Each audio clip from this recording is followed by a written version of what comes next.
In this video, we talk about wills. Why is it the first thing that you should talk about to me or to your financial advisor? You should talk to me about drafting a will, because if you do not have a will, you'll be seen to have passed away under interstate succession. So that means that we use the law to decide who inherits what. So somebody like a common law spouse may inherit absolutely nothing, while another family member that maybe you didn't want to inherit anything at all will inherit all of your possessions. You can also choose your executor and negotiate your executor's fees.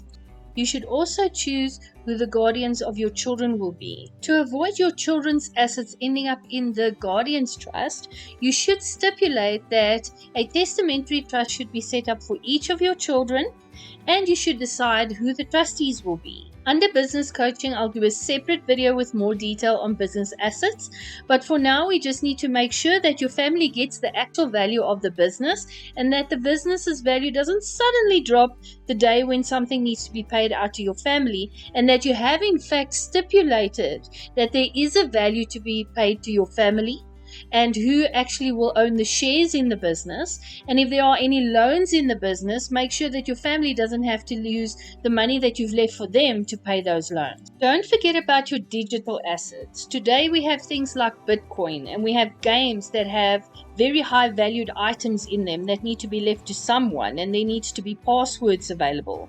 Then what about exotic assets? Like maybe you have either some sort of animal or a plant, or it could even be something like paintings that need very special care.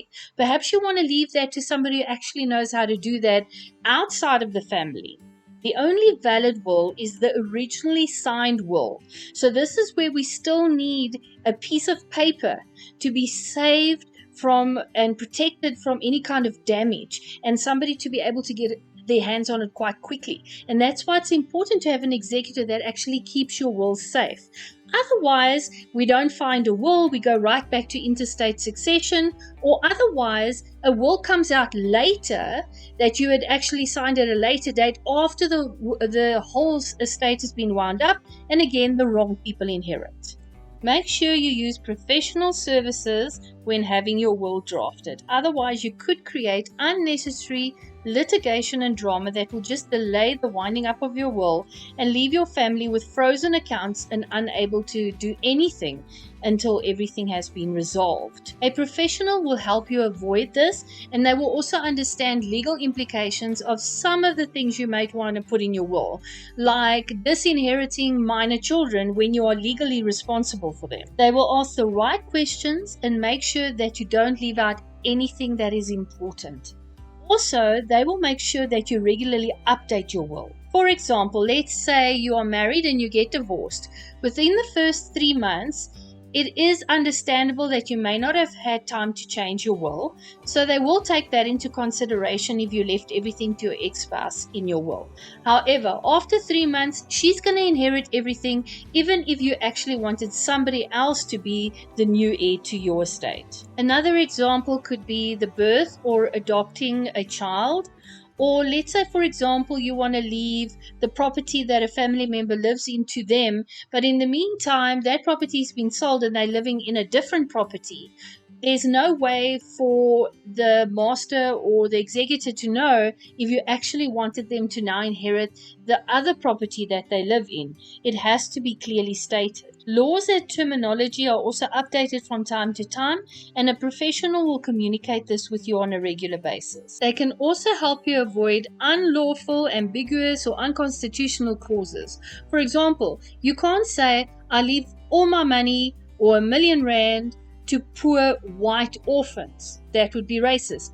Or say something terrible, like saying that your wife can only inherit your estate if she smokes 20 cigarettes a day because she drove you crazy trying to get you to stop smoking your whole life. A clause that protects either the asset or the person is a different story. For example, if you say that an inheritance can only be passed on to somebody if they are drug-free for a year, that would make sense. A qualified professional financial advisor such as myself would also know how to calculate the different taxes and stay up to date with the laws to make sure that your estate planning is tax efficient and saves on cost to your family. Talk to me about executors' fees, because there are ways to reduce your executive fees, but the right way is not to put a family member in charge of your estate.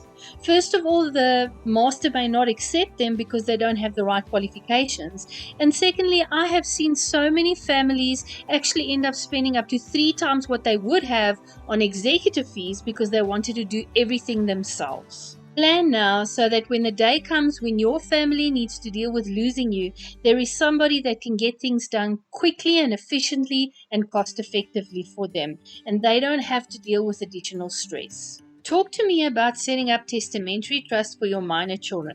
You see, they can't inherit cash and certain other assets. So what will happen is, if you haven't done this, everything will go into the guardian's trust and they will be in charge of managing the fund. This can make it difficult for children to get their hands on money when they need it for something important like overseas travel or education. It is much more efficient to state in your will that you want a testamentary trust set up for each of your children, and then you can also choose the trustees and make sure that you have a professional executor involved as well to protect that money. Never make your minor children beneficiaries on your life policy. It's much better to set up the trust in the will and then make the trust the beneficiary for your life policy. It is also not a good idea to leave property to your minor children, because there are huge complications if that property should have to be sold. Again, planning is key. Trust fees can be high, so we need to make sure that we put something in place so that your family doesn't have to carry this cost. Talk to me about ensuring that there is enough liquidity, money available in your estate. Most people understand that you should make sure you don't leave your family with debt. But most of the time, they don't understand that there are other costs and taxes that need to be paid out of your estate. When you inherit a property, you need to put it on your name. Now, there are no transfer fees on inheritance, but there are conveyancing fees, and these can sometimes be a lot higher than what the family member can afford. Estate duty is also often underestimated, and because people know that the family member is not going to have to pay tax on life cover, they think it's not included in their estate, but it is. So it is important to take note, especially as a single person, everything over 3.5 million is going to attract estate duty. Any property and investments is going to attract CGT. If you are married and you leave your entire estate to your spouse, then all of these taxes will roll over to her. So she will then have available 7 million, but after 7 million, there will be all of the CGT and taxes avoided in your estate would be in your spouse's estate, and therefore left to the family at that point. So it's also important to make sure that you have the right protection for that. Talk to me. Again, a financial advisor, as myself, will be able to calculate these costs for you, tell you exactly what they will be, and update them on an annual basis to make sure that your planning is in place. Talk to me if you have offshore assets. You see, the laws are different in different countries. So the person setting up your will needs to know the laws in the different countries. So it's better to use a professional that knows the law in that particular country when you're setting up a will, because not all countries will accept your South African will, and it's also going to be a logistical nightmare to get it there. One last thing. South African insurance companies cannot pay money into an overseas bank account. So it is very important to set up the right products that are made to pay overseas in case you have children or relatives there, or money needs to be paid for taxes in other countries.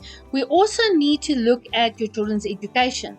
There are products that can pay directly to the schools and prevent any limits on your child having their education taken care of. My name is Lindy. Thank you for watching. Please like my video. I'd really appreciate it. And if you want to see more, please subscribe.